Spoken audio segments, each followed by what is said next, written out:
قلبي مقبوض، قلبي مقبوض. يابا يا عمي انت بتعمل ايه؟ ما تاخدنيش بحط شنطتي يا عم. انت فين؟ انت بتعمل ايه؟ يا جدع انت في الكرسي التاني تحت.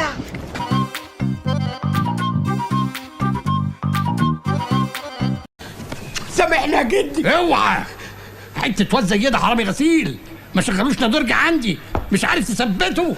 انا جابر الشرقاوي عم اشقية مصر. انت تستنى معايا وهم بالسلامه. طب يا جماعه محدش عايز مني حاجه قبل ما امشي؟ استاذن انا يا حاج بعد اذنك.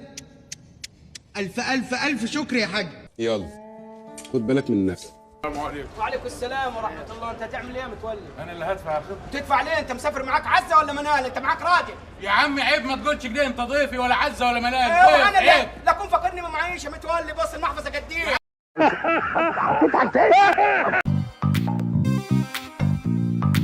وده لان انتوا الاتنين ما شاء الله اغبى من بعض. نعم. سيبيه يا شيماء، الراجل بيتكلم صح. ده انا وانت لو دخلنا مسابقه في الغباء هناخد المركز الاول مناصفه.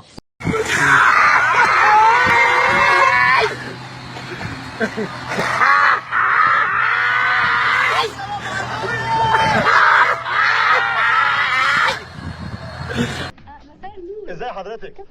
والله انا سعيد جدا، كل ما بشوف وش حضرتك بتفائل بيه، بخسر المباراه اللي بعدها. والله ما عارف اقول لك ايه، يعني الصراحه كانوا يومين يعني زي القرف والله العظيم. ويا رب يا رب يا رب ما نتقابل تاني يا حاج. بص لي كده.